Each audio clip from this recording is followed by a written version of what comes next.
Hello good morning everyone. हम लोगों ने ना जैसे एक नई सीरीज शुरू करी है जिसके अंदर हम लोग एचएस के अंदर 2024 में और बैक डेट पे जो भी पीवाईक्यूज आए हैं अलग अलग सब्जेक्ट्स के उनको हम लोग डिस्कस करें। राइट, तो यहाँ पे हमारा ऑब्जेक्टिव क्या रहेगा कि किस तरह से जो नेचर ऑफ क्वेश्चन है सब्जेक्ट स्पेसिफिक 24 में कैसा आया, 23 में कैसा आया और कैसे पहले क्वेश्चन पूछे जाते थे और कैसे अब नए कंटेम्प्रेरी सिनेरियो में, क्योंकि 2024 ऑनवर्ड जो क्वेश्चंस का नेचर है वो 8 और 12 नंबर के सवाल पूछे जाने लगे सारे सब्जेक्ट्स के अंदर। और उसी के अंदर क्योंकि 8 और 12 नंबर के सवालों के अंदर एनालिटिकल क्वेश्चन पूछे जाने की संभावनाएं बढ़ गई हैं, तो एचएस में भी 2024 में हम लोग एक पैराडाइम शिफ्ट देखते हैं जिसमें डिफरेंट जो कि क्रिटिकली किसी सवाल को पूछा जा सकता है और किस तरह से किसी भी क्वेश्चन को एनालिटिकली पूछा जा सकता है वो देखने को मिला है। उससे पहले जो क्वेश्चन थे, क्योंकि लार्जली 4 नंबर के क्वेश्चन आते थे, तो 4 नंबर में सीधी बात पूछ ली जाती, जैसे आज हम ज्योग्राफी में भी डिस्कस करेंगे। तो सीधी बात जो है आंसर करना आसान रहता है, तो उसमें आर्ट ऑफ आंसर राइटिंग बहुत ज़्यादा आवश्यक नहीं होती। अब 8 और 12 नंबर में आंसर राइटिंग जो है सीखनी हमें पड़ेगी।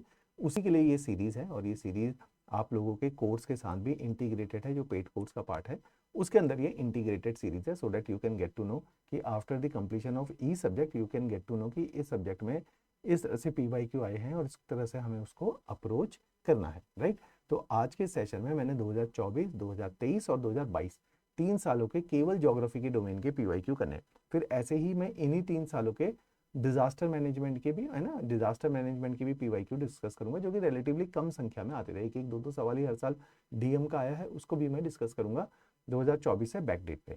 ज्योग्राफी क्योंकि बड़ा डोमेन है, आज हम 10 सवाल डिस्कस करेंगे जो पिछले 3 सालों के अंदर पूछे गए। फिर 24, 23 और 22 से पहले 21, 20, 19, 18 में पिछले 4 सालों में जो क्वेश्चन आए फिर उनको भी डिस्कस करेंगे। तो इस तरह से हम लोग अपने ट्रेंड को रखेंगे कि अलग अलग सालों में किस तरह से क्वेश्चन आए थे और उनको कैसे हम लोगों ने अप्रोच करना है। और आंसर राइटिंग, क्योंकि एज एन एस्पिरेंट आप लोगों ने अभी जैसे ज्योग्राफी पढ़ा है, तो ज्योग्राफी पढ़ने के बाद किस तरह से आंसर राइटिंग को अप्रोच करना है, कौन से वे सवाल आए थे पीवाईक्यू में और उन सवालों को किस तरह से हमें उत्तर करना चाहिए, ये पीडीएफ भी आप लोगों के साथ इसी कोर्स में, इसी वीडियो के नीचे पीडीएफ भी आप लोगों के साथ शेयर की जाएगी। राइट, चलिए अब इसके अंदर जैसे ज्योग्राफी का सबसे पहले हम लोग सिलेबस देख लेते हैं। ज्योग्राफी का अगर सिलेबस देखेंगे, ज्योग्राफी को 2 पार्ट में डिवाइड करते हैं हम लोग। एक फिजिकल ज्योग्राफी होता है, दूसरा हमारा ह्यूमन ज्योग्राफी रहता है। फिजिकल ज्योग्राफी के अंदर जैसे मैं पढ़ता भी हूँ, हिमाचल के अंदर लार्जली क्वेश्चन जो है वो मेंस में इंडियन ज्योग्राफी से पूछे जाते हैं।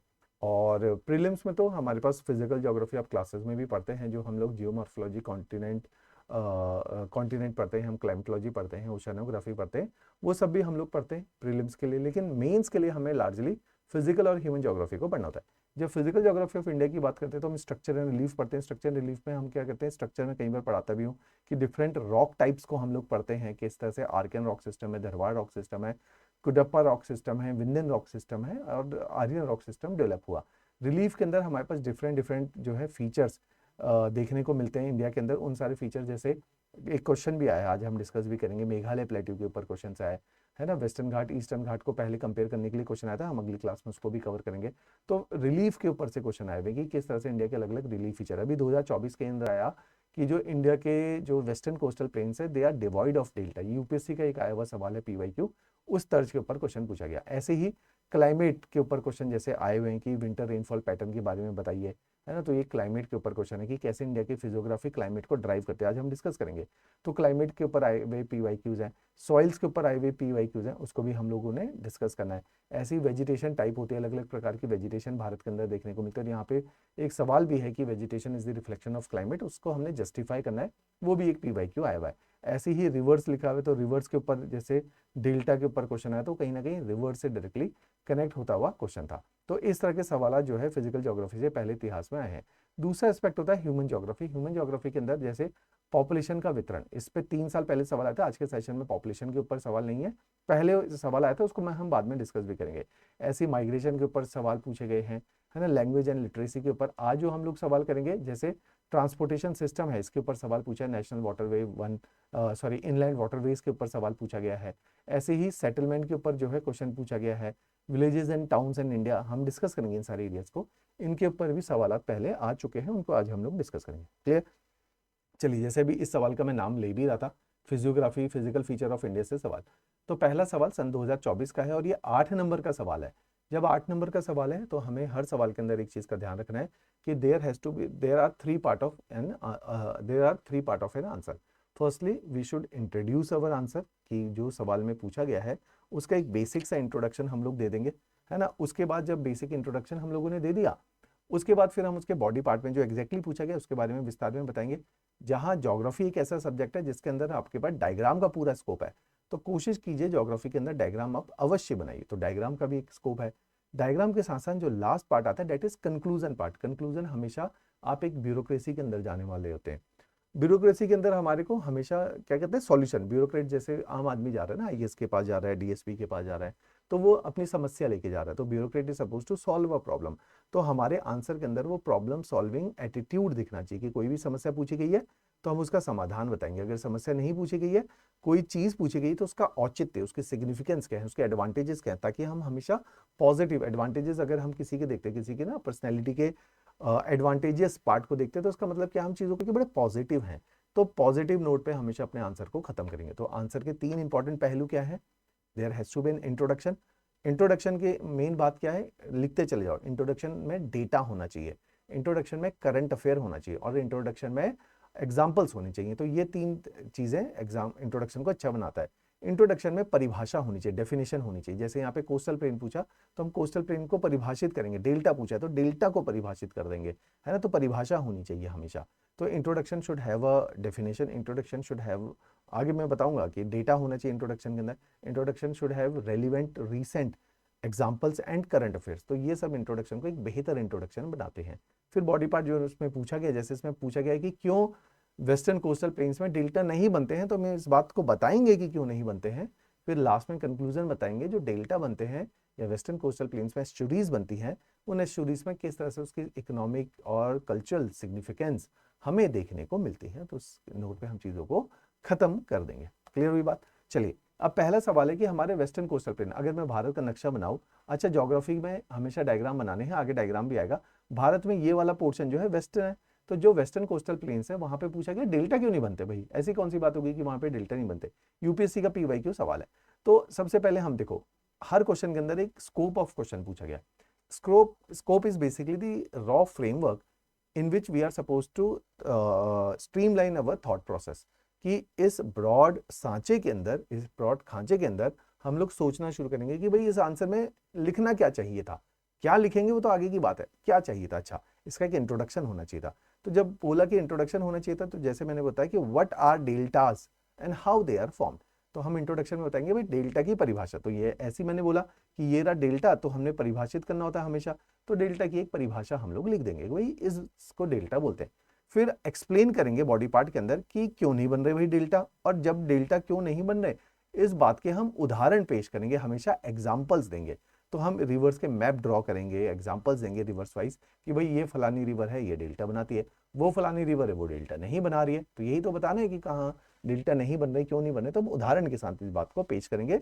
साथ में कंक्लूड करेंगे भाई डेल्टा जो है उसकी सिग्निफिकेंस क्या होती है, एस्चुरीज की क्या सिग्निफिकेंस है, अगर डेल्टा नहीं भी बन रहा तो क्या सिग्निफिकेंस है। कि जैसे बहुत सारी बैक वाटर्स इनको बोला जाता है केरला के अंदर, back waters are very very very popular for fishing, backwater are very very popular for tourism, backwater are having their cultural significance. Nehru trophy boat race, जैसे ना आप लोगों ने कभी इंटरनेट पे देखा होगा, एक बहुत बड़ी सी बोट रहती है, उसमें कई सारे लोग बैठ के जो है पैडलिंग करते हैं, तो वो क्या है, नेहरू ट्रॉफी बोट रेस, बहुत कल्चरल सिग्निफिकेंस है। वेम्बाना लेक के अंदर केरला में होती है। इसको आप गूगल कीजिए मेरी बात सुनने का, तो आपको देखने को मिलेगा। क्लासेस में मैं दिखाता भी हूँ उसकी फोटोज और वीडियोस, है ना। तो उस सबको हम कल्चरल सिग्निफिकेंस। तो एस्चुरीज बन रही है, डेल्टा नहीं बन रहे, तो क्या बन रही है, एस्चुरीज। क्लासेस में पढ़ा है हम लोगों ने।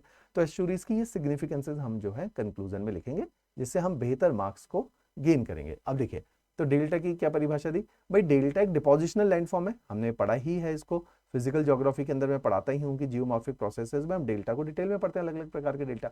तो डेल्टा एक डिपोजिशनल लैंडफॉर्म्स है ना, और ये मरीन प्रोसेस के द्वारा रिमूव भी किए जाते हैं और नदी द्वारा बनाए भी जाते हैं। लेकिन हमारी गंगा, ब्रह्मपुत्र, गोदावरी, कृष्णा, कावेरी जो महानदी, ये बड़ी नदियां हैं, ये तो बहुत बढ़िया डेल्टा बना रही है ईस्टर्न कोस्टल प्लेन्स में। लेकिन जब वेस्ट में जाते हैं, पश्चिम के छोर पे जाते हैं, तो हम देखते हैं बढ़िया डेल्टा नहीं बन रहे हैं। उसके पीछे कुछ तो कारण होंगे। पहला कारण है, जो देखो नदियों का आकार देखो, अब गंगा नदी है, ये गंगा नदी 2525 किलोमीटर से आ रही है, ये ब्रह्मपुत्र नदी आ रही है, ये 2800 किलोमीटर की है, ये इंडस नदी है 2990 किलोमीटर की रिवर है। तो इतनी बड़ी बड़ी नदियां, जब इतनी बड़ी नदियां हैं तो ये बहुत सारा सेडिमेंट लाएंगे ना, क्योंकि कोर्स बहुत लंबा है, तो इतने बड़े 2900, 2800, 2500 किलोमीटर को ट्रेवल करते हो कितने सारा मलबा ले आएंगे।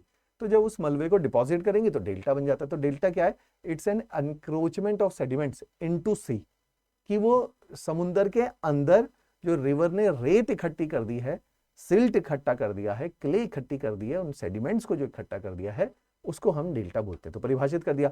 फिर हम बताते हैं कि भाई जो वेस्ट है, जो पश्चिमी छोर है, वहां पे नदियां तो बहुत छोटी सी लेंथ की। क्यों? क्योंकि जैसे इस डायग्राम में आप देखिए कि, है ना, पेन का मैं कलर चेंज करता हूं ताकि आप इसको देखिए। तो यहाँ पे ये वेस्टर्न कोस्टल प्लेन है, यहाँ से जब नदियां उतरती हैं तो नदियों की लेंथ बहुत छोटी होती है, उनको उनका समय नहीं मिला होता। क्योंकि उनको पर्याप्त समय नहीं मिल रहा तो छोटे छोटे जो है डेल्टा बनाने की पॉसिबिलिटी है नहीं, क्योंकि सेडिमेंट नहीं है। तो हम कहते हैं जैसे मोंडोवी मेरी देखी हुई नदी है ना, मोंडोवी रिवर मेरी देखी हुई है, ज्वारी रिवर मेरी देखी हुई है गोवा के अंदर, तो ये पेरियार रिवर मेरी देखी हुई रिवर है। तो ये जो रिवर्स है ये बहुत छोटी है लेंथ में as compare to Ganga, Brahmaputra. तो ये छोटी छोटी रिवर, शरावती रिवर जहाँ पे कर्नाटका के अंदर जॉग फॉल बनाती है, ये रिवर जो है लेंथ बहुत छोटी है। इन छोटी रिवर की वजह से ये जब विलय होता है इनका समुद्र में, ये रेत ही नहीं ला पाती क्योंकि इनको समय नहीं मिला। तो क्यों नहीं डेल्टा गन बन पा रहा? क्योंकि सेडिमेंट नहीं है। सेडिमेंट क्यों नहीं है? क्योंकि उनकी जो है शॉर्ट और स्विफ्ट रिवर है, तेज चलती हैं और छोटी सी नदियां हैं। दूसरी बात, फिर हम कहते हैं इन रिवर का स्टीप ग्रेडियंट बहुत ज्यादा। जैसे जब ये वेस्टर्न घाट से गिरती हैं कोस्टल प्लेन्स के अंदर तो ये बड़ी ऊंचाई से गिर जाती। जब ये ऊंचाई से इनका विलय होता है तो सेडिमेंटेशन का प्रोसेस टाइम नहीं मिलता, सेडिमेंट दूर समुद्र के अंदर धकेला जाता है। लेकिन जब विलय बहुत धीरे होता है, धीमे होता है, जैसे हमारा ईस्टर्न कोस्टल प्लेन्स में, जब विलय धीमे होता है तो सेडिमेंट्स को प्रॉपर डिपोजिशन का समय मिल पाता है।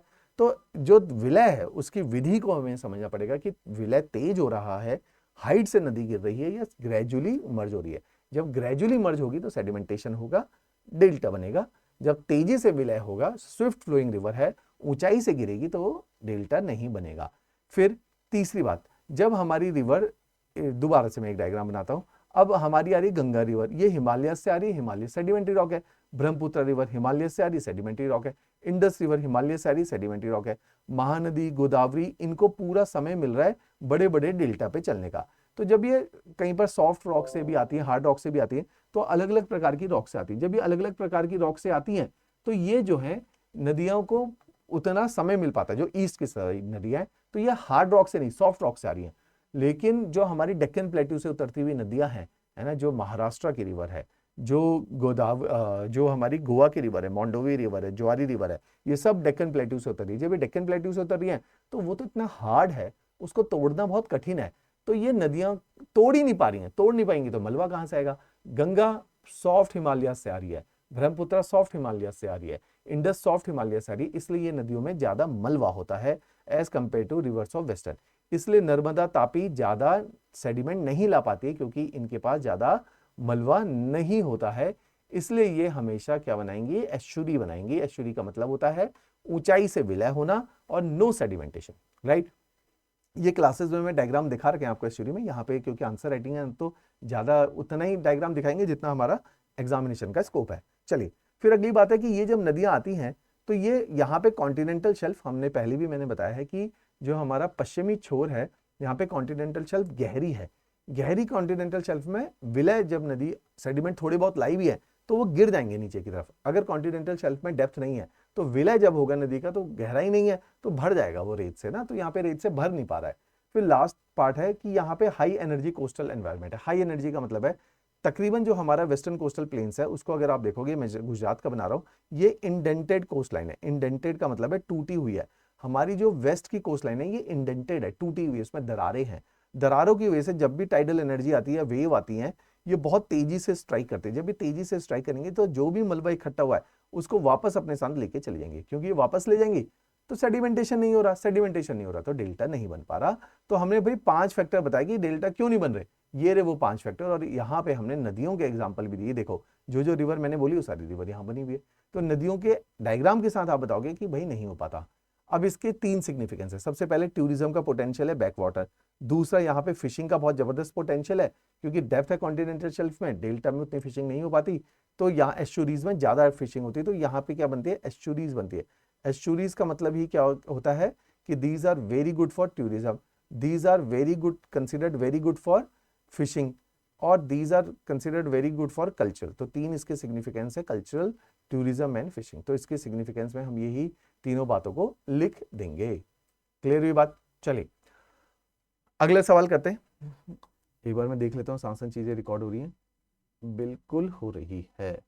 चलिए दिल्ली।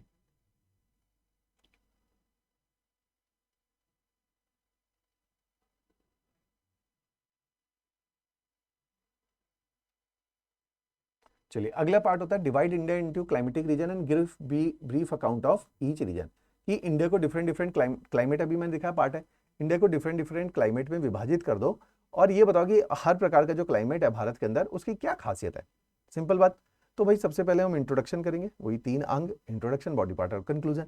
इंट्रोडक्शन में हम कहेंगे भाई पहले तो क्लाइमेटिक रीजन होते क्या हैं, इनको डिफाइन कर देते कि व्हाट आर क्लाइमेटिक रीजन। तो हमने इनको परिभाषित कर दिया भाई क्लाइमेटिक रीजन क्या होते हैं। और इन क्लाइमेटिक रीजन को जो विभाजित कर रहे हैं हम लोग, जो क्लासिफिकेशन कर रहे हैं, उस क्लासिफिकेशन का आधार क्या है। तो हम कहते हैं कोपन करके एक बहुत बड़े जर्मन साइंटिस्ट है, मैं क्लासेस में पढ़ाता हूं इनको, तो इन्होंने इस विभाजन को किया हुआ है। तो कोपन क्लासिफिकेशन के हिसाब से हम क्लाइमेट को विभाजित करें। दूसरा है कि ये क्लाइमेट का जो विभाजन है, इसका आधार टेम्परेचर है, इसका आधार रेनफॉल है, इसका आधार वेजिटेशन है। तो ये इसके आधार हैं। फिर एक मैप बना देंगे कि भाई ये मैप होता है क्लाइमेटिक क्लासिफिकेशन का भारत का, और ये नॉमेनक्लेचर कोपन ने यूज किया। उस नॉमेनक्लेचर क्योंकि एनसीईआरटी क्लास 11वीं में दे रखा है, तो उसी, क्योंकि अब ये बहुत बड़ा ऐसा नहीं बाहर से सवाल है, 2024 का सवाल है और एनसीईआरटी से आया है, तो हम एनसीईआरटी की ही भाषा में इसको उत्तर देंगे। लास्ट में क्लासिफिकेशन के कंक्लूजन में बताएंगे कि जो क्लाइमेटिक क्लासिफिकेशन है उसकी औचित्य क्या है, उसकी सिग्निफिकेंस क्या होती है। तो इस तरह से हम क्लाइमेटिक क्लासिफिकेशन को हैंडल करेंगे। अब परिभाषा की बात करते हैं तो इंट्रोडक्शन के अंदर सबसे पहले परिभाषित करेंगे भाई क्लाइमेटिक क्लासिफिकेशन क्या होती है। तो क्लाइमेट को परिभाषित, क्लाइमेटिक रीजन को परिभाषित करेंगे। कहेंगे क्लाइमेटिक रीजन एक होमोजीनस क्लाइमेट फॉर्म होता है जहाँ कॉम्बिनेशन ऑफ फैक्टर काम करते हैं। जैसे वहां का तापमान क्या है, वहां कितनी आर्द्रता है, आर्द्रता मतलब ह्यूमिडिटी कितना, वहां पे प्रेसिपिटेशन है। तो अगर ये सारी चीजों को देखा जाएगा तो हम वहां के क्लाइमेट के बारे में बता पाते हैं। तो हम कहते हैं कि कोपन है उसने भारत में डिफरेंट डिफरेंट टाइप के क्लाइमेटिक रीजन को लोकेट किया है और उनके नाम भी रखे गए हैं। और ये नाम देखने में पहली दफे आप देख रहे हो तो पेचीदा लगेंगे, लेकिन 11वीं क्लास के एनसीईआरटी को पढ़ोगे तो आसान लगेंगे आपको, ये है ना, मैं थोड़ा समझाता भी जाऊंगा। और ये कोई ऐसी बहुत बड़ी हाईफाई बात नहीं लिखी है, मैंने एनसीईआरटी की ही परिभाषा को यूज किया। देखो भारत के अंदर क्लाइमेट क्या है। अगर भारत के देखिए जो लैटिट्यूड है, भारत को 2 अंगों में विभाजित करें। यहाँ पे ना मैं पेन टैबलेट में लिख रहा हूँ, डायग्राम उतने सुंदर नहीं बन पा रहे, लेकिन आप चीजों को समझेंगे। भारत का ये वाला जो पार्ट है ये ट्रॉपिकल है। ट्रॉपिकल का मतलब है जहाँ पे टेम्परेचर हाई रहता है थ्रू आउट ईयर, लेकिन यहाँ पे आसपास समुद्र है, तो समुद्र की वजह से यहाँ पे बारिशें भी हो जा रही है। तो ट्रॉपिकल रेन फॉरेस्ट क्लाइमेट है। तो रेन फॉरेस्ट क्लाइमेट की एक परिभाषा है ज्योग्राफी के अंदर, और कोपन ने उस शब्दों को यूज किया AMW, कि मॉनसूनल टाइप ऑफ क्लाइमेट है और विंटर यहाँ पे ड्राई है। तो यहाँ पे जनरली क्या होता है, ड्राई विंटर है लेकिन रेनफॉल बड़ी भारी होती है। अब सदर्न इंडिया में जनरली ड्राई रेनफॉल होती है। ये क्लाइमेट कहाँ मिलता है, वेस्टर्न घाट में मिलता है, मेघालय में मिलता है ना, चेरापूंजी के अंदर, मौसमराम के अंदर मिलता है, खासी के अंदर मिलता है, अंडमान निकोबार में मिल रहा है, लक्षद्वीप के अंदर मिल रहा है। इस तरह का क्लाइमेट जहाँ 200 सेंटीमीटर से अधिक रेनफॉल हो रही है और 18 डिग्री सेल्सियस से पूरे साल तापमान अधिक है, क्योंकि ट्रॉपिकल एरिया पूरे साल हाई टेम्परेचर है। तो इस तरह का ये क्लाइमेट है। इस तरह के क्लाइमेट में किस तरह की वनस्पति पैदा होती है वो भी हम लिख लेंगे कि vegetation is the reflection of climate. तो हमने वनस्पति लिखनी, एबनी हुई है, मोहबनी हुई है, टीक हुआ है ना, सैंडल, रोजवुड हुआ है, शीशम जिसको बोलते हैं, शीशम यहाँ पे पैदा होता है। फिर हमने बताया इसके अलावा भी ना क्लाइमेट है साउथ इंडिया के अंदर जहां विंटर ड्राई होती है, और यहाँ पे अधिकांश क्लाइमेट साउथ इंडिया का AW टाइप का होता है। डब्ल्यू का मतलब होता है विंटर, कि विंटर ड्राई, यहां पर भी डब्ल्यू था विंटर ड्राई, लेकिन M का मतलब है भीषण बारिश होती है। दूसरा क्लाइमेट में जहां विंटर ड्राई होती है यहाँ पे भीषण बारिश नहीं हो रही, इसलिए AM नहीं लिखा, मात्र AW लिखा। टेम्परेचर हाई रहता है, सवाना टाइप ऑफ क्लाइमेट है, मतलब उतनी अधिक बारिश भी नहीं हो दे रही है, कम ही बारिश हो रही है, पेनिनसुलर इंडिया में अधिकांश जगहों पे देखने को मिला है। तीसरा तरह का क्लाइमेट है, एक क्लाइमेट मिस हो गया, हाँ ये देखो नीचे तेजी से चला गया, हाँ ये देखो ट्रॉपिकल स्टेपिक। ट्रॉपिकल स्टेपिक का मतलब है कि बहुत ही कम बारिश हो जा रही है। और AS टाइप का, AS मतलब S मतलब समर ड्राई। समर ड्राई कहाँ होती है, अगर आप देखोगे इसी डायग्राम के अंदर जो कोरोमंडल कोस्ट है, मैं कई बार क्लासेस में बताता हूँ कि Coromandel coast receive its rainfall during winters and summers are dry. तो इस भाग में समर्स में ड्राई होती है क्योंकि ये rain shadow area of Western Ghat बनता है। तो क्योंकि ये rain shadow area of Western Ghat बनता है, इसलिए यहाँ पे क्लाइमेट देखो लिखा है rain shadow area of Western Ghat बनता है, इसलिए यहाँ पे क्लाइमेट ड्राई देखने को मिलता है। तो ट्रॉपिकल इंडिया में लैटिट्यूड जो है हमारा, ट्रॉपिक ऑफ कैंसर के नीचे 3 प्रकार के क्लाइमेट है। एक हमारा जो है ट्रॉपिकल वेट क्लाइमेट है, एक ट्रॉपिकल जहां सर्दियों में बारिश होती है, एक जहां पे गर्मियों में बारिश होती है।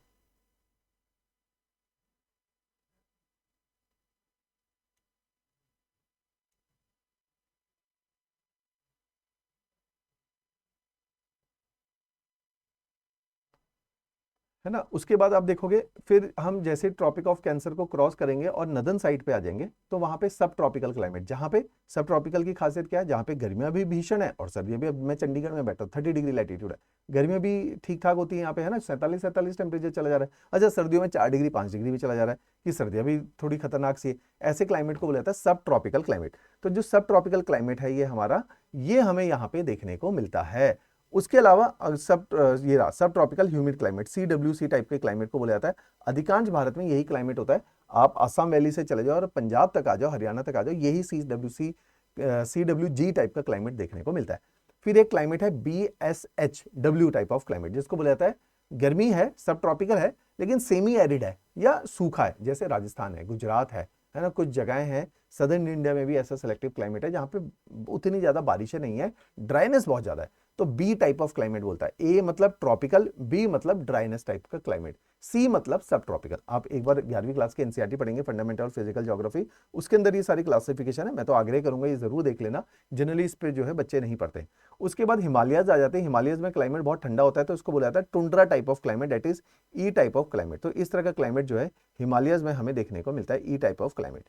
तो ये जो क्लाइमेट है ये हिमालयस का क्लाइमेट है। क्लियर। तो इस तरह से हमारे पास अलग अलग तरह के क्लाइमेटिक रीजन इंडिया में देखने को मिलते हैं। अब इस डायग्राम को जो मैंने बताई ये एनसीईआरटी बेस्ड डायग्राम है, कलरफुल है। आगे इसका ब्लैक एंड व्हाइट वर्जन भी है जो एनसीईआरटी में दिया, एनसीईआरटी में कलरफुल नहीं दिया। अब देखिए जो मैंने बात आपको बोलने की चेष्टा करी, अब देखिए सदर्न इंडिया के अंदर मैंने बोला समर विंटर्स आर ड्राई, तो साउथ इंडिया में विंटर्स में बारिश नहीं होती। विंटर में साउथ इंडिया में एक ही जगह पे बारिश होती है, that is over the Coromandel coast, जहां पे सर्दियों में विंड्स का रुख कुछ इस तरह से होता है, तो यहाँ पे बारिश होती है। तो ये इसी एस का मतलब summers are dry, winter are wet. यहाँ पे विंटर डब्ल्यू लिखा हुआ है तो इसका मतलब विंटर ड्राई होती है। यहाँ पे विंटर में बारिश नहीं होती लेकिन गर्मियों में भीषण बारिश होती है, तो एम टाइप का क्लाइमेट। फिर गंगेटिक वैली के अंदर और ब्रह्मपुत्र वैली में CWC टाइप का क्लाइमेट, दैट इज सब ट्रॉपिकल ह्यूमिड, ठीक ठाक बारिश हो जा रही है यहाँ पे। उसके बाद ये वाला क्लाइमेट जहां पे सब ट्रॉपिकल ड्राई क्लाइमेट, सब ट्रॉपिकल ड्राई, तो ये देखो सब ट्रॉपिकल है, इसी के साथ में सब ट्रॉपिकल ड्राई। क्लियर। अब उसके बाद हिमालयस में होता है ई टाइप का क्लाइमेट। ई मतलब होता है कि ठीक ठाक ही गर्मी ठंड पड़ जा रही है, कि बर्फ गिर जा रही है, उसको ई टाइप के क्लाइमेट को बोला जाता है। क्लियर हुई बात। तो शुरू के क्वेश्चन मैंने ज्यादा डिटेल में बताया ताकि सो that you can get a conceptual understanding, क्योंकि physical geography is more about concept, so you will get the conceptual understanding along with the nuances of answer writing, कि how one is supposed to approach the how one should approach the answer writing, right? तो उसको अभी हमने विस्तार में discuss किया। अब तेजी से बढ़ेंगे क्योंकि अब जो है ह्यूमन ज्योग्राफी का सवाल है। तो उन्होंने पूछा कि भारत में बताइए, ये इस साल का सवाल ही है, 2024 का है ना, पिछले साल का है, कि क्या कारण है कि इनलैंड नेविगेशन जो है बैकवर्ड है कुछ जगहों पे और ज्योग्राफिकल कारणों से बैकवर्ड है। तो ज्योग्राफिकल कारण बताइए इनलैंड नेविगेशन के बैकवर्ड होने की। 3 अंग, introduction, body part, conclusion. Introduction, inland navigation क्या होता है, इनलैंड नेविगेशन के एडवांटेजेस क्या हैं, बॉडी पार्ट क्या समस्याएं आ रही हैं, कंक्लूजन कि समस्याएं आ रही हैं तो समाधान बताओ उसके, तो एज अ ब्यूरोक्रेट आप समाधान बताओगे कंक्लूजन के अंदर। 3 पार्ट, सिंपल। तो बताओगे कि भाई इनलैंड नेविगेशन का मतलब है जो भी हमारी नदियां कैनाल हैं उनके ऊपर अगर आप कॉमर्शियल लेवल पे वेसल्स को चलाओ, जैसे बड़े बड़े पानी के जहाजों को चलाओ, कॉमर्शियल का मतलब है पैसा कमाने वाले इंडस्ट्रीज वाले जहाजों को चलाओ, जो कच्चा माल लेके जा रहे हैं, रॉ मटेरियल लेके जा रहे हैं, प्रोसेस प्रोडक्ट लेके जा रहे हैं, कोयला लेके जा रहे हैं, पेट्रोलियम लेके जा रहे हैं, फर्टिलाइजर की बोरियां ले जा रहे हैं, गेहूं की बोरियां ले जा दे रहे हैं। तो ऐसे कॉमर्शियल एक्टिविटी को अगर किया जाए नदियों के ऊपर, कैनाल्स के ऊपर, तो उसको बोला जाता है इनलैंड, जमीन के ऊपर वाटर ट्रांसपोर्टेशन को चला देना। और भारत की जो है अच्छी बात क्या है, 14,500 किलोमीटर का पोटेंशियल है, क्योंकि नदियां और कैनाल बहुत है हमारे पास, तो उनको यूज कर सकते हैं हम कॉमर्शियल लेवल पे। तो बहुत बढ़िया जो है पोटेंशियल है, लेकिन डेवलप्ड नेशन में पोटेंशियल बहुत अधिक है, जैसे यूएसए का ग्रेट लेक रीजन, जैसे जर्मनी है, नीदरलैंड है, बेल्जियम है, फ्रांस है, स्विज है ना, ये अपने इनलैंड वाटरवेज को, इटली है, बहुत जबरदस्त ढंग से यूज करें। भारत भी उसी तर्ज पे जा रहा है, पैसा खर्च होगा लेकिन कर देंगे अगले 10-15 सालों में।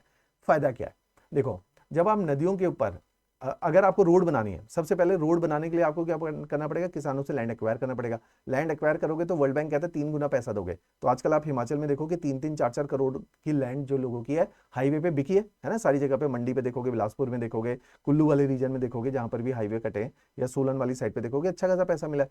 तो जिसकी हाईवे पे जमीन आ गई उसको पैसा मिलेगा, तो लेकिन गवर्नमेंट की जेब से तो पैसा चला गया। तो initial cost of insolation is very high because of land acquisition. Secondly, road बनाओगे पैसा खर्च नहीं होगा, पहाड़ को काटोगे, प्लेन में बनाओगे, तो भी आप जो है मेटेलिक रोड बनाओगे तो उसमें पैसा खर्च होगा। तो रोड बनाने की इनिशियल कॉस्ट ऑफ इंस्टॉलेशन बहुत हाई है। दूसरा, जब रोड बनाओगे गड्ढे होंगे, गड्ढे को फिर ठीक करोगे, फिर गड्ढे होंगे, हर साल उसकी मेंटेनेंस है। तो रोड बनाना भी महंगा है, मेंटेन भी करना महंगा है। इनलैंड वाटरवे में कुछ नहीं चाहिए, नदी बह रही, आपने नाव चला दी, तो ना तो नदी को एक्वायर करने के लिए, लैंड को एक्वायर करने के लिए पैसा लगा, ना आपको बार बार उसको मेंटेन करना है कि बहता हुआ पानी है उसके ऊपर आपने नाव लगा दी, तो आपको तो कुछ बनाना ही नहीं पड़ा। तो इसका मतलब क्या, थोड़ा बहुत पोर्ट्स बनाने पड़े लेकिन उसमें उतना खर्चा नहीं लगा।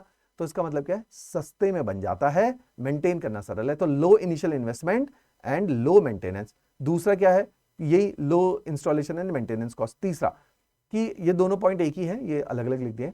एनर्जी एफिशिएंसी जो है इसके अंदर है, क्यों, रोड के ऊपर फ्यूल एफिशिएंसी कम होती है, पानी के ऊपर शिप्स की एवरेज ज्यादा होती है, तो ये एनर्जी एफिशिएंट है। अगर कोई चीज बिजली बचा रही है तो स्वाभाविक सी बात है कि वो डीजल से चल रही है, डीजल से चल रही तो वो पॉल्यूशन भी करेगी। अब वो डीजल कम खपत होगा तो पॉल्यूशन कम होगा, पॉल्यूशन कम होगा तो वो इको फ्रेंडली हो जाएगी। तो ये एनर्जी फ्रेंडली है, इको फ्रेंडली है, तो दूसरा इसका बेनिफिट है। फिर अगर इनलैंड वाटरवेज यूज करोगे तो रोड के ऊपर कम ट्रक चलेंगे, कम ट्रक चलेंगे तो रोड खाली रहेगी, रोड रेलवे खाली रहेंगे तो वहां पे स्पीड से ट्रैफिक चलेगा तो डीकंजेशन हो जाएगा। ट्रैफिक कम होगा तो एक्सीडेंट होने की संभावना भी कम है, तो कम एक्सीडेंट होंगे। तो decongestion of road and railway है, जिससे बाकी के ट्रांसपोर्टेशन तेज चलेंगे, लोगों को बढ़िया मजा आएगा हाईवे पे गाड़ी चलाने में, और उससे जो है जाने भी कम जाएगी, एक्सीडेंट कम होगा। इसी जो है इनलैंड वाटरवे से धीरे धीरे रीजनल लेवल पे जहां जहां पे बनाओगे वहां पे डेवलपमेंट होगी, उनको बेहतर कनेक्टिविटी मिलेगी।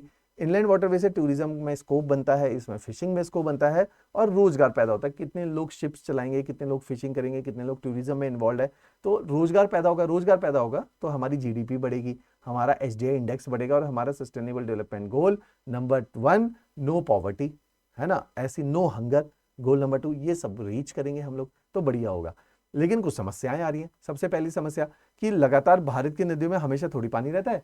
पेनिनसुलर इंडिया, अभी मैंने देखा क्लाइमेट वाइज, तो पेनिनसुलर इंडिया में तो आजकल बरसातों में जो बारिश होगी, उसके अलावा तो बारिश ही नहीं सर्दियों में, तो पूरे साल तो पानी गोदावरी, कृष्णा, महानदी, कावेरी में उतना नहीं रहता।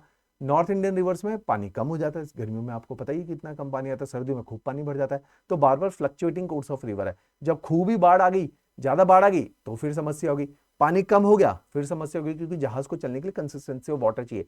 बड़ा पानी का जहाज होता है, 3 मीटर जमीन के नीचे होता है वो, पानी के नीचे, तो 3 मीटर तो बहुत होता है। इतना पानी के नीचे रहेगा तो उसको बहुत गहराई चाहिए होती है, 3 से 5 मीटर की गहराई। तो इतनी गहराई के लिए लगातार आपको वाटर का एक वॉल्यूम चाहिए, जो भारत की नदियों में नहीं है। दूसरा, भारत की नदियों में सिल्ट बहुत आता है नॉर्थ इंडिया के अंदर। आजकल बरसातें चल रही, सिल्ट आ रहा है, सिल्ट आ रहा है तो शिफ्ट, बार बार नदी अपना रास्ता भी बदल रही है, देख ही रहे हो आजकल, है ना, ब्यास नदी ने बदल लिया, उत्तराखंड में उत्तरकाशी में पानी, नदियों ने अपना रास्ता बदला। तो नदियां रास्ता बदलेंगी, आप पोर्ट बना के बैठे हो, नदी रास्ता बना के कहीं और चली गई, आप कैसे नेविगेट करोगे वहां से, जहाजों को कैसे उतारोगे और चढ़ाओगे, तो समस्या है। फिर इनलैंड वाटरवे की सबसे बड़ी समस्या क्या है, टोपोग्राफिकल बैलेंस, कि जहां पे तो प्लेन है वहां पे तो एक ढलान दे दी, ढलान दे दी तो कैनाल चल रही, कैनाल चल रही तो उसमें पानी का जहाज चल रहा है।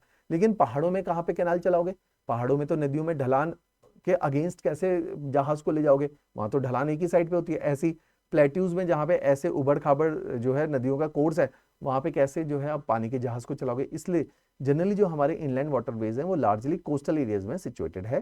टोपोग्राफिकल चैलेंज हमें देखने को मिलता है। फिर तीसरा चैलेंज जो है ये पॉलिसी लेवल पे है, स्पीड और एक्सेसिबिलिटी के इशू है, ये पॉलिसी लेवल का चैलेंज है। तो इसी उदाहरण को दिखाने के लिए हमने दिखाया कि भारत में 6 नेशनल वाटरवेज है। जैसे national waterway 1 Haldia to Allahabad, है ना, सबसे बड़ा वाटरवे 1620 किलोमीटर का, अटल बिहारी वाजपेयी साहब की सरकार के टाइम पे बना था। ऐसे ही ब्रह्मपुत्र रिवर, सारी प्लेन एरियाज है, यहाँ वाटरवे, बारक रिवर NW6, यहाँ पे वाटरवे NW3 जो कि केरला के अंदर है, कोट्टम टू कोल्लापुरम, है ना, तो कोट्टम, है ना, कोल्लायाम टू कोट्टापुरम। तो ये भी जो है नेशनल वाटर, ये भी कोस्टल एरिया के ऊपर है। तो कोस्टल एरियाज में बनते हैं वाटरवेज, या नॉर्थ इंडिया के प्लेन एरियाज में बनते हैं, क्योंकि वहां पे ढलान ठीक रहती है। तो ये इनके साथ समस्याएं हैं। फिर इसको ठीक करने के लिए भारत की सरकार ने 111 वाटरवेज का जो है नया प्रोजेक्ट रखा है 2016 के अंदर, और सागरमाला और जलमार्ग प्रोजेक्ट को जो है IWT, internal water inland waterways के अंतर्गत जो है शामिल किया है। तो गवर्नमेंट ने पॉलिसी बनाई है और लगातार प्रयास करी है कि वाटरवेज भारत के अंदर बढ़ते चले जाएं, क्योंकि ये कई सारे लेवल पे हमें सपोर्ट करते हैं। क्लियर हुई बात। तो देखो 2024 में 3 सवाल है, तीनों 8 नंबर के लेवल के सवाल थे, 8 नंबर का सवाल होता था। अब आया है 2023 का दौर। 2023 तक 4, 8 और 20 नंबर के सवाल है। 20 नंबर में ज्योग्राफी का सवाल बहुत पहले आया था, वो मैं कल की क्लास में डिस्कस करूंगा। आज की क्लास में हम देखते हैं कि 4 नंबर में सवाल आया, भाबर और तराई प्लेन पढ़ा है मैंने क्लासेस में। भाबर और तराई प्लेन में पूछा, जब 4 नंबर का सवाल है तो बात सीधी पूछी गई, ये 60 शब्दों में पूछा गया, 7 से 8 लाइनें हैं बस, और साइड में मार्जिन भी होते हैं, 7-8 लाइनें कुछ भी नहीं होती, उसमें 60 शब्द लिखे जाते हैं। डायग्राम बनाने का इसको बड़ा मुश्किल से मिलता है, स्मार्टली लिखना पड़ता है। तो इसमें बताना है भाई, पहले तो ग्रेट इंडियन प्लेन्स में बनते भाबर और तराई, तो बता देंगे भैया ग्रेट इंडियन प्लेन्स क्या है, भाबर तराई क्या है ना, ग्रेट इंडियन प्लेन्स कैसे बने हैं, कुछ उसमें डेटा डाल देंगे कि कितने किलोमीटर के हैं, ठीक है। फिर उसके बाद इन दोनों के बारे में बता देंगे क्या क्या इनमें भेद होता है, चाहे लाइन डाल के भेद बता दो, चाहे पैराग्राफ फॉर्मेट में बता दो। मैं पैराग्राफ में इसलिए बता रहा हूं, मेरे को समझाना आसान रहे, लेकिन ऐसा अनिवार्य नहीं है आप लोगों के लिए, आपकी इच्छा है आप बीच में रेखा खींच के दोनों तरफ जो है इसको अंकित कर सकते हैं कि जहां पे आप भाबर और तराई के बीच में कंपैरेटिव व्यू ड्रॉ कर सकते हो। क्लियर? तो ये भी इसकी एक अप्रोच होती है। फिर लास्ट में बता दोगे कि भाबर तराई की क्या सिग्निफिकेंस है। तो सबसे पहले एक इंट्रोडक्शन लिखोगे जिसमें बताओगे भाई इंडो गंगेटिक प्लेन डेटा, मैं हमेशा बात करता हूँ डेटा की, 2400 किलोमीटर लंबे प्लेन, और ये सब एनसीईआरटी से निकाला है। 2400 किलोमीटर लंबे प्लेन है, 150 से 300 किलोमीटर की चौड़ाई है इनकी। ऐसे नॉर्थ इंडियन प्लेन्स हैं, इनके 4 भाग होते हैं जियोमॉर्फोलॉजी की दृष्टि से, भाबर, तराई, बंगार और खादर, और लास्ट डेल्टा। तो 5 इसके भाग होते हैं, उनके बारे में बता दो। ये एग्रीकल्चर के लिए बहुत उपयोगी है, क्लाइमेट बहुत बढ़िया है, मिट्टी बहुत उपजाऊ है, तो ये डेंसली पॉपुलेटेड होते हैं और दुनिया के सबसे ज्यादा पॉपुलेटेड एरियाज में कंसीडर किए जाते हैं। इनका जो जन्म हुआ है उनके पीछे था जो टेथिस का जियोसिंक्लाइन था, क्लासेस में इन शब्दों को बता चुका मैं। टेथिस का जो जियोसिंक्लाइन था उसके अंदर जो मिट्टी भर गई है, डिपोजिशन हुआ है, और वो डिपोजिशन के लिए जो हिमालय से नदी उतरी है, देखो सारे कीवर्ड्स हैं, हिमालय से जो नदी उतरी है उन्होंने इन प्लेन्स को बताया है। और एनसीईआरटी बोलती है 8वीं क्लास के एनसीईआरटी, 10वीं क्लास नहीं सॉरी 9वीं क्लास के एनसीईआरटी, कि ये प्लेन जो है 7 लाख स्क्वायर किलोमीटर के, जो भारत का 21% का हिस्सा केटर करते हैं। तो इन प्लेन में कितना है, 7 लाख किलोमीटर के प्लेन है जो कि भारत का 21% एरिया है, राइट। ये इनके बारे में बताया। फिर भाबर के बारे में पता ही आपको, भाबर में क्या होता है कि बहुत बड़े बड़े बोल्डर्स आते हैं, बोल्डर्स के नीचे नदियां चली जाती हैं, बोल्डर्स के नीचे नदियां बहती है तो रिवर गो अंडरग्राउंड, और बड़े बड़े बोल्डर्स में मिट्टी का अभाव है, तो उसकी वजह से वहां खेती भी बहुत बढ़िया नहीं हो पा रही, बहुत वनस्पति भी नहीं पैदा हो पा रही, बड़े बड़े पेड़ हैं क्योंकि वो नीचे मिट्टी और जड़ों और पानी नीचे से ले सकते हैं, घास फूस यहाँ पे कम देखने को मिलती है। ऐसे प्लेन को भाबर बोला जाता है जहां नदी गो अंडरग्राउंड। उसके बाद अगले प्लेन आते हैं तराई। तराई जैसे आप इस डायग्राम में देखेंगे, ये वाले प्लेन भाबर हैं जो पहाड़ों के फुटहिल्स में होते हैं, उससे थोड़ी दूर तराई होते हैं। तराई में पानी फिर से नदियों से बाहर की तरफ को निकलता है, और तराई में स्वैम्स बनते हैं, पॉन्ड्स बनते हैं, दलदल बनता है, और जमीन बहुत उपजाऊ होती है क्योंकि ऑर्गेनिक कंटेंट और पानी बहुत ज्यादा होता है। जैसे ऊना है, रोपड़ ऊना के है ना, बिलासपुर वाली बेल्ट है, हमारी होशियारपुर वाली बेल्ट है, ऊना के साथ लगती है, सब तराई प्लेन्स है। ऐसी पठानकोट वाली बेल्ट है जो ज्वाली नूरपुर वाली साइड से लगती है ना, या इंदौरा वाली साइड से लगती है, सारी तराई प्लेन्स है। तो तराई प्लेन्स हमेशा तलहटी पे होते हैं, है ना, तलहटी से थोड़ी सी दूरी पे होते हैं। ये फसलों के लगाने के लिए बहुत उपजाऊ है, कि गन्ना लगाया जा रहा है यहाँ पे, आप ही देख ही रहे, यहाँ पे धान की खेती की जा रही है क्योंकि पानी लगता है दोनों को, यहाँ पानी प्रचुर मात्रा में उपलब्ध है। तो क्योंकि पानी उपलब्ध है तो यहाँ पे धान लगाया जाएगा, शुगर केन लगाया जाएगा। और हरित क्रांति के दौर पे सन 1960 के दशक में पंजाब के अंदर और हिमाचल के अंदर तराई प्लेन को काटा गया। उत्तराखंड में भी बाजपुर नाम की एक जगह है काशीपुर के पास, वहां पे जब पार्टीशन के बाद सिख कम्युनिटी आई तो उनको जगह देनी थी, तो उनको बाजपुर काशीपुर में बसाया गया है। तो तराई प्लेन से वहां जमीन को काटा, है ना, जंगलों को काटा और वहां पे उनको बसाया। तो हरित क्रांति के दौर पे इनको काट के जो पश्चिमी भाग है भारत का, जो कि उत्तराखंड है, जम्मू है और पंजाब और हिमाचल का बॉर्डर है, वहां पे तराई प्लेन को काट दिया गया और वहां पे आज बहुत बढ़िया खेती हो रही है। लेकिन जो हमारा पूर्वी भाग है ना, ईस्ट है, वहां पे तराई प्लेन को नहीं छुआ जाता है। जैसे आसाम के अंदर और बिहार और नेपाल के बॉर्डर के ऊपर, नेपाल और यूपी के बॉर्डर के ऊपर तराई प्लेन को नहीं छुआ गया। वहां पे आज भी घनी वनस्पति है और टाइगर बेल्ट है हमारी। तो जितने भी हमारे नेशनल पार्क है, Jim Corbett national park, Kaziranga national park, Manas national park, Valmiki है, दुधवा है, पीलीभीत है, ये सब टाइगर के पार्क्स हैं। तो यहाँ पे टाइगर का जो है आराम से घूमता रहता है, वो असम से लेकर उत्तराखंड तक ये सारी टाइगर बेल्ट होती थी। पहले कभी किसी टाइम पे पंजाब में भी टाइगर्स हुआ करते थे और किसी टाइम पे हिमाचल में भी टाइगर हुआ करते थे, लेकिन ये बात आज से 100-150 साल पुरानी। फिर यहाँ पे टाइगरों को मार दिया, इन प्लेन्स को काट दिया, तो यहाँ से फ्लोरा एंड फौना विलुप्त हो गई है। क्लियर? तो इस तरह से इनके बारे में बताएंगे। फिर बताएंगे कि बहुत ही बढ़िया प्लेन्स हैं यहाँ पे, है ना, प्रोडक्टिविटी बहुत बढ़िया है, खेती के लिए बहुत उपजाऊ है, इसलिए इन प्लेन की बड़ी इंपॉर्टेंट सिग्निफिकेंस हमें देखने को मिलती है। 4 नंबर का है, मैं तो विस्तार में आपकी समझ के लिए बताया, आप छोटा भी लिख सकते हो। फिर पिछले साल वही 2023 के दशक में मेघालय के ऊपर क्वेश्चन है कि मेघालय प्लेट्यू के बारे में बताओ। इसी मेघालय प्लेट्यू को शिलोंग प्लेट्यू भी बोलते हैं। बताओगे कि मेघालय प्लेट्यू जो है एक्सटेंशन ऑफ पेनिनसुलर प्लेट्यू, मैं कई दफे बता चुका हूं, मैं एक डायग्राम दिखाता हूं आप लोगों को। ये एक्सटेंशन ऑफ पेनिनसुलर प्लेट्यू ही है। ये पेनिनसुलर प्लेट्यू जब इंडियन प्लेट टकराई पेनिनसुलर प्लेट्यू से, इंडियन प्लेट जब यूरेशियन प्लेट से टकराई, तो यहाँ पे ना हिमालयस तो बन गए, है ना। 2 पॉइंट को मैं बोलता हूँ सिंटेक्शियल बेंड है, ये सिंटेक्शियल बेंड है। एक जगह नंदा देवी है, एक जगह नंगा पर्वत है, एक जगह नामचा पर्वत है, इन दोनों के बीच में हिमालयस है। इस टकराव की वजह से यहाँ पे एक दरार फंस गई, और इस दरार में जो है सारी नदियां आके ऐसे दरार में गिर जाती है। तभी आप देखोगे गंगा यमुना अचानक से मुड़ जाती है, और इस दरार का नाम है माल्डा गैप। तो ये माल्डा गैप जो है इंपॉर्टेंट है, इसको कोट करना। ये शिलोंग प्लेट्यू को बाकी के पेनिनसुलर प्लेट्यू से विभाजित करने का काम करता है। तो ये माल्डा गैप जो है शिलोंग प्लेट्यू को लग करता है। शिलोंग प्लेट्यू की खासियत क्या है? ये पुरानी रॉक से बना हुआ ये आर्कियन और धरवाड़ सिस्टम की रॉक है, जो बहुत ही बढ़िया मिनरल्स में रिच है। इसलिए यहाँ पे एक बहुत पॉपुलर माइनिंग है, नेट पे पढ़ लेना, रेड होल माइनिंग। यहाँ पे क्या होता है, जनरली जो हमारे खनिज पदार्थ हैं, जो रिसोर्सेज हैं, दोज बिलोंग्स टू गवर्नमेंट। लेकिन क्या है कि मेघालय में गवर्नमेंट ज्यादा है नहीं, तो वहां पे लोगों को रिसोर्स मिले, उन्होंने खुद ही अपने हाथों से खुदाई कर दी। ऐसे हाथों से खुदाई करने के प्रोसेस को बोला जाता है red hole mining. Supreme court ने बैन लगाया, क्योंकि वो खुदाई नीचे से करते रहते, कई बार माइन कोलैप्स करके उनके ऊपर गिर जाती है और वो मर जाते।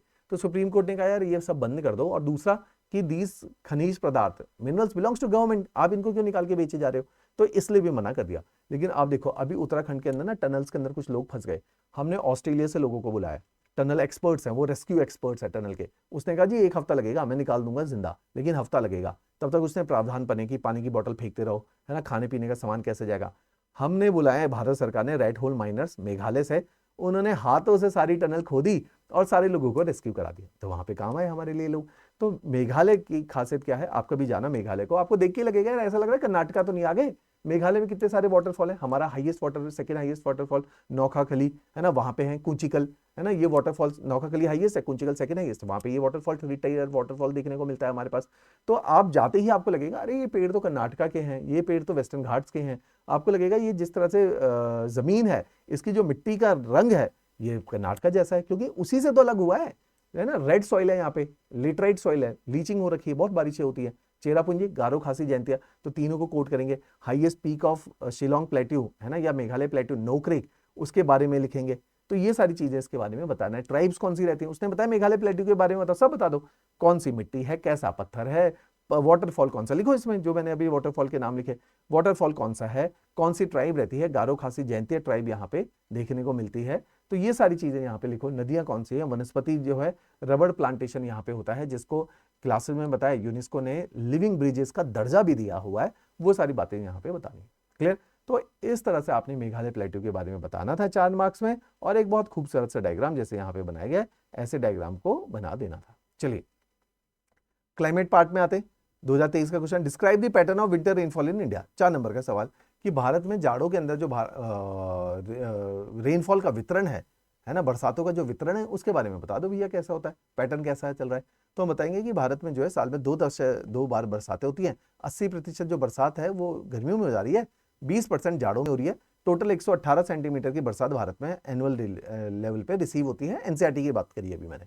फिर उसमें हम बताएंगे कि जो भारत है, जाड़ों के टाइम पे 2 जगह पे बारिश होती है, एक कोरोमंडल कोस्ट में होती है, दूसरी नॉर्थ वेस्ट इंडिया। जैसे डायग्राम के तौर पे, या तो जाड़ों में यहाँ बारिश हो रही है जहां पे मैं बैठा हूँ, जहां से पे आप लोग बैठे, दूसरा कोरोमंडल कोस्ट पे हो रही है, क्योंकि यहाँ पे रिट्रीटिंग मानसून, उस टाइम पे हवाओं का रुख वापस होता है, नॉर्थ ईस्ट ट्रेड विंड होती है, वो बारिश कर देती है। तो भारत में जो वितरण है, पूछा इन्होंने पैटर्न क्या है, वो 2 प्रकार का पैटर्न है। या तो रेनफॉल हमारे वेस्टर्न डिस्टर्बेंसेस से नॉर्थ वेस्टर्न इंडिया में होती है, जिसको बोला जाता है वेस्टर्न डिस्टर्बेंसेज, और ये नॉर्थ वेस्ट इंडिया में होती है, जो कि एक एक्स्ट्रा ट्रॉपिकल या टेम्परेट साइक्लोन है, मेडिटेरियन सी से चल रहे हैं, कैस्पियन सी और ब्लैक सी होते हुए भारत के अंदर आते हैं। Iran, Iraq, Syria, Afghanistan, Pakistan में भी बारिश करते हैं, भारत के नॉर्थ वेस्ट रीजन में भी बारिश करते हैं। बहुत बढ़िया रेनफॉल है। हमारे सारे हिमालयस में बारिश होती है, ट्रांस हिमालयस में बर्फ गिरती है, हिमालयस में बर्फ गिरती है। जाड़ों के टाइम पे जब ये बारिश होती है तो स्नोफॉल हो जा रहा है। स्नोफॉल से क्या हो रहा है, ग्लेशियर्स रिवाइव कर रहे हैं। बारिश हो रही है तो सरसों की फसल खड़ी है, आपकी कनक, है ना, हिमाचल पंजाब में कनक बोलते हैं इसको, है ना, वीट। तो वीट आपकी तैयार पड़ी है, तो वीट के लिए बारिश हो जा रही है, तो बढ़िया बात है। आपने चना लगाया हुआ है, उसमें बारिश हो रही, तो वो बढ़िया है। तो यहाँ पे जब ये बारिश होती है तो हमारी इरिगेशन में हेल्प मिलती है, और हमारे जो ग्लेशियर्स हैं वो वापस रिवाइव कर जाते हैं। देखो इस तरह से ये जो है हमने पैटर्न यहाँ पे देखने को मिला है वेस्टर्न डिस्टर्बेंस पे। देखो कि यहाँ मेडिटेरियन सी से ये एक्स्ट्रा ट्रॉपिकल साइक्लोन भारत में है। ऐसी जाड़ों के टाइम पे दूसरी बारिश होती है कोरोमंडल कोस्ट में, क्योंकि हवाओं का रुख कुछ इस तरह से होता है, जहाँ पे जो क्लाइमेट है एस टाइप का क्लाइमेट मैंने बताया था, जहाँ पे समर्स ड्राई है, विंटर्स वेट है।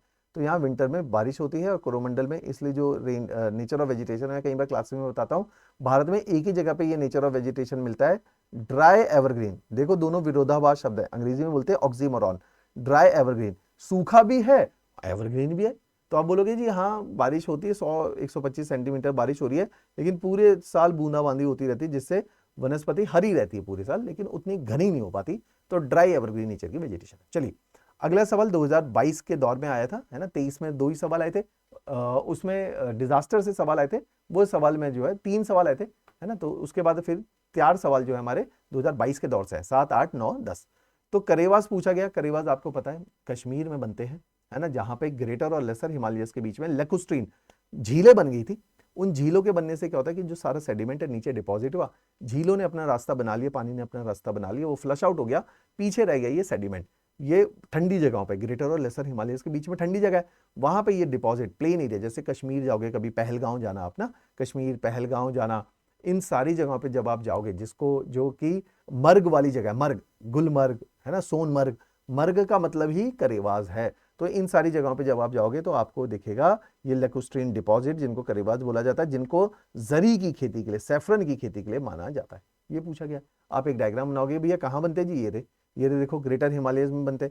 ग्रेटर हिमालयस और लेसर हिमालय, जिसको पीर पंजाल रेंज है, इनके बीच में करेवास है, जो कि लेकुस्ट्रीन का मतलब होता है लेक, ज्योग्राफिकल शब्द यूज करेंगे, और इसलिए कश्मीर को सैफरन बाउ, जरी का जो है केसर की खेती के लिए माना जाता है। पता ही आपको, और यही पालमपुर में आप ट्राई हो रहा है आजकल, है ना, क्योंकि वैसे ही क्लाइमेट वहां पर है और उसी तरह का सेडिमेंटेशन वहां पे हुआ था। चलिए 8वां सवाल है, how does the physiography of India affect it climate, कि भारत का क्लाइमेट कैसे उसकी जो है फिजियोग्राफी से प्रभावित होता है, उदाहरण के साथ बताइए।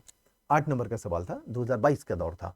तो कहते हैं जी भारत की फिजियोग्राफी बताओ कैसे होती है। भाई भारत में माउंटेन्स है, हिमालयस है, भारत में पेनिनसुलर इंडिया के अंदर प्लेट्यूज है, वेस्टर्न घाट्स हैं हमारे पास मेघालय है, हमारे पास प्लेन क्षेत्र है, हमारे पास मैदानी क्षेत्र हैं, या हमारे पास जो है डेजर्ट्स है।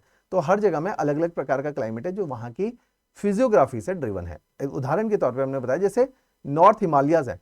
अब हिमालयस होने को सब ट्रॉपिकल जगह पे, देखो बार बार मैं बना ही रहा हूं, तो ये वाली जो जगह है जहां पे हिमालयस है ना, इस जगह पे सब ट्रॉपिकल बोला जाता है इसको। ये सब ट्रॉपिकल का मतलब होता है कि जाड़े आएंगे और गर्मियां भीषण होंगी। लेकिन हिमालयस में यहाँ तो बर्फ गिर जा रही है और पोलर टाइप का क्लाइमेट है, ये ट्रांस हिमालयस में एरिड टाइप का क्लाइमेट है। क्यों? Because of its physiography. तो हिमालयस के अंदर एवरेज ठंड होने के बाद भी ग्लेशियर्स हैं बिकॉज ऑफ हाइट। तो फिजियोग्राफी मींस ये हिमालयस हैं, इसलिए इस तरह का क्लाइमेट है। तो ई टाइप ऑफ क्लाइमेट अभी मैंने बताया था, जहां ग्लेशियर्स होते हैं। यहां पे आप देखोगे यही हिमालयस क्लाइमेट को कैसे डिटरमाइन करते हैं। हिमालयस ठंडी साइबेरियन विंड को भारत में नहीं आने देते। हिमालयस भारत से गर्मियों की मॉनसूनल विंड्स को बाहर भी नहीं जाने देते, इसलिए India is having a monsoonal type of climate because of these Himalayas. Otherwise जहां पे मैं बैठा हूं, अगर यहाँ हिमालयस नहीं होते तो यहाँ पे गर्मियों में ना बारिश होती। क्यों? सारी मानसून विंड चाइना चली जाती, जाड़ों के अंदर साइबेरिया से विंड यहाँ जाती तो बर्फ गिर जाती। सेम टेक्सास, अगर भारत को ना सीधी जो है लैटिट्यूड से जोड़ो तो यूएसए का एक डिस्ट्रिक्ट है टेक्सास, सबसे बड़ा स्टेट है, स्टेट नॉट डिस्ट्रिक्ट, सबसे बड़ा राज्य है टेक्सास। तो टेक्सास के अंदर जो भारत वाली जगह पे 30 डिग्री पे टेक्सास बर्फ गिरती है सर्दियों के अंदर बड़ी भारी। क्यों? भारत में भी गिर जाती 30 डिग्री पे बर्फ। क्यों नहीं गिर रही? क्योंकि हिमालयस रोक दे रहे हैं बर्फीली हवाओं को साइबेरिया की। अगर हिमालयस नहीं होते तो हमारा मॉनसूनल क्लाइमेट नहीं होता। नॉर्थ इंडिया के अंदर वर्ड क्या यूज करोगे? कोल्ड डेजर्ट होता अगर हिमालयस नहीं होते। कोल्ड डेजर्ट, कोल्ड क्यों लिख रहे हैं? बर्फ गिरती। और डेजर्ट क्यों? डेजर्ट का मतलब होता है रेगिस्तान, जहां पे किसी भी तरह की बारिश नहीं होती। हमारे बारिश कब होती है? गर्मियों के अंदर। जब गर्मियों में बारिश ही नहीं हुई तो क्या हो गया? रेगिस्तान। और सर्दियों में क्या गिर जा रही है? बर्फ। तो रेगिस्तान होता है और बर्फ गिरती है सर्दियों में, जहां हम बैठे चंडीगढ़ में, राइट। टेक्सास में ऐसे ही क्लाइमेट है, रेगिस्तान है और बर्फ गिर जा रही है वहां पे गर्मी सर्दियों के अंदर। तो हिमालयस क्या दे रहे हैं? Distinct climate. तो हमारी फिजियोग्राफी क्या दे रही है? डिस्टिंक्ट क्लाइमेट, ऐसे लिखना था। उसके बाद बोलोगे जैसे अब हमारे पेनिनसुलर इंडिया गर्म जगह होने के बाद भी वहां पे जो है खंडाला हिल स्टेशन है ना, ऐसे ही महाबलेश्वर है, वहां पे कोडाई कैनाल इसके अंदर है, तमिलनाडु के अंदर, कर्नाटक के अंदर कुर्ग है, ऐसी केरला के अंदर मुन्नार है। ठंडी जगह है ये। क्यों है? ट्रॉपिकल एरियाज में भी ठंडी जगह है। क्यों? ऊंचाई के कारण। तो फिजियोग्राफी की वजह से क्या है? ठंडी जगहें हैं। ऐसे आप बोलोगे कि जो है साउथ इंडिया के अंदर शोलाज नाम के फॉरेस्ट होते हैं जो टेम्परेट फॉरेस्ट है। कहां से है साउथ इंडिया में टेम्परेट? ठंड वाली गर्म वाली जगहों पे, क्यों? क्योंकि वहाँ हाइट है। तो भारत की फिजियोग्राफी की वजह से उसका डिफरेंट डिफरेंट टाइप का क्लाइमेट हमें देखने को मिलता है। ये चीज़ लिखनी थी विद डायग्राम। तो आप इसमें अलग अलग क्लाइमेटिक टाइप जो मैंने पहले भी बताया उसको बताओगे, और एक खूबसूरत सा डायग्राम बनाते हुए बताओगे कि ये अलग अलग फिजियोग्राफी में अलग अलग प्रकार का क्लाइमेट भारत के अंदर देखने को मिलता है। क्लियर हुई बात? चलिए 2000, ये 21 गलत लिखा है, 2022 का सवाल है। 9वां सवाल है, 10 सवाल ही करने थे, 3 सालों में 10 सवाल आए, तो 9वां सवाल कर रहे हैं, है ना। डिजास्टर मैनेजमेंट भी वैसे तो ज्योग्राफी का एस्पेक्ट है, मैंने पढ़ाया हुआ है क्लासेस में, लेकिन उसको मैं अलग से डिस्कस करूंगा ताकि आपके पास क्लैरिटी रहे। अच्छा, ये डिजास्टर के क्वेश्चन है, ज्योग्राफी के क्वेश्चन है। अब आया है, देखो फिजिकल ज्योग्राफी से बाहर निकल के ह्यूमन ज्योग्राफी के अंदर आते हैं, और उसी के अंदर ग्राउंड वाटर एक रिसोर्स है हमारा, वाटर एक रिसोर्स है, उसके ऊपर पूछा गया सवाल। कह रहा है कि ग्राउंड वाटर जो है कैसे जो है डिप्लीट हो रहा है अर्बन एरियाज में, और वो ना हो उसके लिए क्या किया जा सकता है। 8 नंबर का सवाल है। आप पहले एडमिट करोगे, हाँ भैया ग्राउंड वाटर तो डिप्लीट हो रहा है शहरों में, कारण बताओगे, रीजंस बताओगे, देखो रीजंस बताओगे कि क्यों हो रहा है ना, आप बताओगे क्यों हो रहा है। अर्बनाइजेशन हो गया, लोगों ने फैक्ट्रियां लगा ली उसमें पानी की, अब कॉटन की फैक्ट्री लगा ली, पानी लगेगा। सबसे ज्यादा यूपीएससी 2015 का प्रीलिम्स का सवाल, सबसे ज्यादा पानी की खपत भारत में कौन कर रहे हैं? इंडस्ट्रीज में, थर्मल पावर प्लांट। क्यों? कोयले से बिजली बनानी है, आप पहले कोयले को गर्म करोगे, उससे स्टीम प्रोड्यूस करोगे, स्टीम से टरबाइन घूमेगा, फिर बिजली बनेगी, तो स्टीम प्रोड्यूस हो रही है, तो उससे क्या हो रहा है? पानी की खपत हो रही है। तो थर्मल पावर प्लांट है, इंडस्ट्रियलाइजेशन है, आपने कॉटन की मिल लगाई है, जूट की मिल लगाई है, सिल्क के मिल लगाई है, क्या यूज हो रहा है? पानी। जूट लगाया है, पानी। तो पानी टेक्सटाइल मिल्स में बहुत यूज होता है, गन्ना शुगर केन, शुगर बनानी, फिर पानी।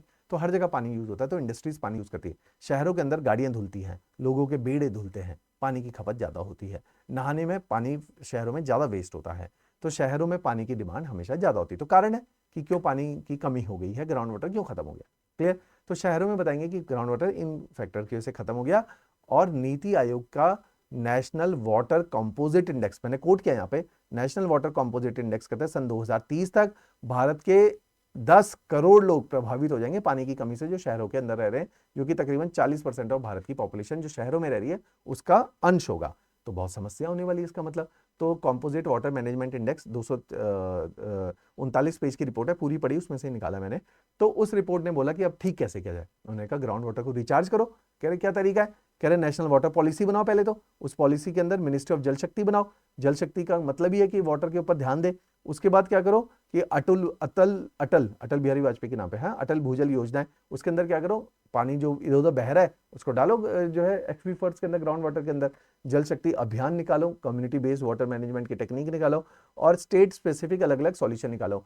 चेन्नई में वाटर क्राइसिस हो गया, वहां का सॉल्यूशन निकालो। बेंगलोर में वाटर क्राइसिस हो गया, एग्जांपल डालने हैं आपने, Chennai water crisis, Bengaluru water crisis, Gurgaon water crisis. वहां की गवर्नमेंट ने बोला अपने छतों के ऊपर जो है रेन वाटर हार्वेस्टिंग के सिस्टम लगाओ, और जो एक्स्ट्रा पानी है इसको डालो एक्वीफर्स के अंदर। तो इस तरह से कैंपेन उठाए, दिल्ली की सरकारों ने उठाए। दिल्ली के अंदर मेट्रो चल रही है, उसने जो है हर साल 1 million square cubic metre of water को रिचार्ज करने का प्रण लिया है। तो वो स्ट्रक्चर बना रहे। तो इस तरह से हमने वाटर हार्वेस्टिंग के स्ट्रक्चर बनाए। अभी नई स्कीम निकाली है अमृत सरोवर, उन्होंने कहा गांव गांव में क्या करो, जो है पॉन्ड बना दो। पॉन्ड इरिगेशन में भी यूज हो जाएगा, और उसी का पानी जो है बाद में आप लोगों के लिए जो है ग्राउंड वाटर को रिचार्ज करने का भी काम कर देगा। तो ये चीज उन्होंने बताई। क्लियर? तो सिंपल चीज है। चलिए लास्ट सवाल एग्रीकल्चर के डोमेन से पूछा गया है कि येलो रेवोल्यूशन के बारे में बताइए। पहले भी पूछा गया 3 बार, एक बार ब्लू रेवोल्यूशन पूछा, एक बार व्हाइट रेवोल्यूशन पूछा, इस बार पूछा है येलो रेवोल्यूशन 2022 के अंदर। तो कहते हैं जी येलो रेवोल्यूशन के बारे में बताइए, और बताइए क्या समस्या हो रही है, और समाधान भी बताओ एज अ ब्यूरोक्रेट। तो आप क्या बताओगे? येलो रेवोल्यूशन क्या है? आप बोलोगे भारत के अंदर जो ऑयल सीड की प्रोडक्शन के ऊपर हमने विशेष ध्यान देने की बात की है, जैसे दूध के लिए व्हाइट रेवोल्यूशन, हरित क्रांति फूड ग्रेन के लिए, ऐसे ही ऑयल सीड्स के लिए, क्योंकि हम लोग ऑयल बहुत यूज कर रहे हैं, दिन में 10 बार तड़के लग रहे हैं हमारे वहाँ, है तो ऑयल सीड की प्रोडक्शन, चिप्स बन रहे हैं ऑयल सीड, आपके नमकीन बन रहे हैं ऑयल सीड्स, बिस्किट बन रहे हैं ऑयल सीड्स। तो ऑयल तो हर जगह यूज हो रहा है, इंडस्ट्री में ज्यादा यूज हो रहा है ना, घरों में तो कम ही यूज हो रहा है। तो ऑयल सीड बहुत चाहिए हमें फैक्ट्री चलाने के लिए, हमें चाहिए डोमेस्टिक डिमांड के लिए। तो ऑयल सीड की प्रोडक्शन हमें बढ़ानी पड़ेगी। हम कह रहे हैं हम तो दुनिया में बहुत ज्यादा ऑयल सीड उगा रहे हैं, और पूरी दुनिया में सबसे अधिक उगा रहे हैं, फिर भी कमी क्यों है? क्योंकि जनसंख्या बहुत ज्यादा है, जितना उगा रहे हैं उतना पर्याप्त नहीं है। दुनिया में बाकी जगह कौन सा तड़के लगा के खाना बन रहा है, हमारे वहां बन रहा है। तो हमारे वहां domestic consumption of oil seed is very high, despite of the fact we are the largest producer of oil seed, we are the largest, second largest importer of oil seed after China. और भारत के अंदर राजस्थान सबसे ज्यादा और गुजरात सबसे ज्यादा oil seed produce कर रहे हैं। तो ये डेटा आपने कोट करना है, तो ये सारे डेटा मैंने आप लोगों के लिए दे रखे हैं। तो ऑयल सीड का क्या औचित्य है, कितने परसेंट, 3% एरिया में उगाया जा रहा है, तो ड्रॉबैक है, तभी तो ज्यादा हो नहीं पा रहा। और उस जमीन पे उगाया जा रहा है जो सबसे रद्दी जमीन है, जिसको क्या बोला जाता है, ड्राई लैंड। इस जगह पे 3 चीजें उगाई जाती है ड्राई लैंड में, मैं बताता हूँ क्लासेस में, है ना। जो लोग पहली बार देख रहे हैं वो देख लीजिए। ऑयल सीड्स उगाए जाते हैं इन जगहों पे, क्या उगाई जाती है, पल्सेस। और इन्हीं जगहों पे क्या उगाया जाता है, मिलेट्स। इसी की वजह से क्या होता है, ये 3 चीजें मार्केट में चले जाओ, कोई भी दाल 150 रुपए की है। पल्सेस गांव देहातों में तो रागी बाजरा ज्वार 20-30 रुपए किलो मिल रहा है, यहाँ चंडीगढ़ में 100-130 रुपए किलो मिलेट्स मिल रहे हैं। क्यों, डिमांड ज्यादा है और पैदावार है नहीं। गेहूं 30-35 रुपए में मिल रहा है और रागी 150-120 रुपए किलो मिल रही है। ज्वार इतना ज्यादा महंगा मिल रहा है, तो उसका रीजन क्या है, कम है प्रोडक्शन और लोग ज्यादा है। पल्सेस क्यों महंगी है, राजमा क्यों महंगा है, चना क्यों महंगा है, तूर की दाल क्यों महंगी है, अरहर क्यों महंगा है, क्यों, लोग ज्यादा हैं, पैदावार कम है। Same goes for oil seed. आप सरसों का तेल लेने चले जाओ 195 रुपए किलो, आप कोई भी तेल लेने चले जाओ सारा 200 के 150 से 200 की रेंज में। क्यों, क्योंकि ऑयल सीड की प्रोडक्शन कम है। क्लियर, तो इसी चीज को हम बोले, तो चैलेंज सबसे बड़ा क्या है, इंपोर्ट करना पड़ रहा है। दूसरा, एरिया, मात्र 3% एरिया में ऑयल सीड उगा रहे हो, पूरे देश खाने वाला, और 3% एरिया में ऑयल सीड। मैकेनाइजेशन नहीं कर पा रहे, है ना, आपके पास ऑयल सीड की प्रोडक्शन कम क्यों है, क्योंकि आप मैकेनाइज नहीं कर रहे, फार्मर्स हार्वेस्टर यूज नहीं कर रहे, और फार्म मशीनरी नहीं यूज कर रहे, ट्रैक्टर्स नहीं यूज कर रहे, तो ऑयल सीड की प्रोडक्शन कम रहेगी इन सारे टेक्निक साइंटिफिक इक्विपमेंट के अभाव में। फिर इरिगेशन फैसिलिटी है नहीं, ड्राईलैंड एरिया में लगाओगे, प्रोडक्शन कमी होने वाली है, आप पानी डाल नहीं रहे, कहाँ से प्रोडक्शन बढ़ेगी। तो ये सारे अभाव हैं। इसके लिए सरकार ने कुछ ठोस कदम उठाए हैं, वो यहाँ पे लिखे हुए, national mission for edible oil, जिसमें हम लोगों ने पढ़ लिया कि 10 हेक्टेयर जमीन जो है बढ़ाएंगे हम, है ना, ऑयल सीड प्रोडक्शन में। फिर साथ ही साथ सरकार ने देखा यार, जितना भी चिप्स आपके तले जा रहे हैं, आपकी जितनी नमकीन तली जा रही है, ये पाम ऑयल में होती है। पाम ऑयल उतना अच्छा नहीं माना जाता, पाम ऑयल में हो रही, तभी तो चिप्स हानिकारक है।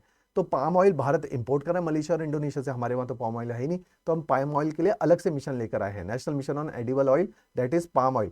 इसके ऊपर आजकल बहुत ज्यादा काम चल रहा है। साउथ इंडिया में किसानों को नो हाउ बताया जा रहा है कि कैसे उगाया जाता है, ताकि इसको लेके इंडिपेंडेंट हो जाए। इंडस्ट्रीज को बहुत इंपोर्ट करना पड़ रहा है, जिसकी वजह से चिप्स वगैरह महंगे हैं और सस्ते हो जाएंगे, क्योंकि पाम ऑयल की कॉस्ट ज्यादा है। तो ये सारे इनिशिएटिव जो है हम लोगों ने लिए हैं, और ये क्यों जरूरी है, ताकि इंप्लॉयमेंट जनरेट हो। क्यों चाहिए हमें येलो रेवोल्यूशन, इंप्लॉयमेंट जनरेट हो, इंपोर्ट कम हो, रोजगार पैदा हो, एक्सपोर्ट बढ़े और न्यूट्रिशनल वैल्यू बढ़े हमारी, इसलिए हमें ऑयल सीड की आवश्यकता है, येलो रेवोल्यूशन की आवश्यकता है। क्लियर हुई बात। तो आज ज्योग्राफी के डोमेन में हमने 3 साल के सवाल किए, 2024, 2023, 2022। चेंजिंग ट्रेंड देखा, 2024 के अंदर चीजें एनालिटिकल हैं, जहां 8 नंबर के क्वेश्चन है। पहले भी ये देखो, येलो रेवोल्यूशन एनालिटिकल है ना, लेकिन 8 नंबर का है। पहले 4 नंबर के सवाल आते थे, जिसमें सीधी बात पूछी जाती थी, करेवास पूछा गया, मेघालय प्लेट्यू पूछा गया, विंटर रेनफॉल पूछा गया, सीधी बात। आज सीधी बात नहीं पूछी जाती है, एनालिटिकल। तो अब 8 नंबर और 12 नंबर के सवालों का दौर है, उनको हम लोग डिस्कस करें, लेकिन बैक डेट पे सारी चीजें आपको पता होनी चाहिए। एवोल्यूशनरी ट्रेंड क्या हुए हैं आपके पेपर के साथ। तो अभी हमने 3 साल के पेपर डिस्कस किए, अगले सेशन में 4 साल के और करेंगे। 7 साल ही हुए पेपर को ट्रांसफॉर्म हुए, 2018 से हुआ, 2025 चल रहा है हमारे पास, तो 7 साल ट्रांसफॉर्म हुए, 7 साल के पेपर को डिस्कस करूंगा मैं आपसे। क्लियर, ज्योग्राफी भी करेंगे, डीएम को भी मैं आपसे डिस्कस करूंगा। राइट, चलिए, थैंक यू। ये पीडीएफ आपके इसी वीडियो के नीचे आपको देखने को मिल जाएगी।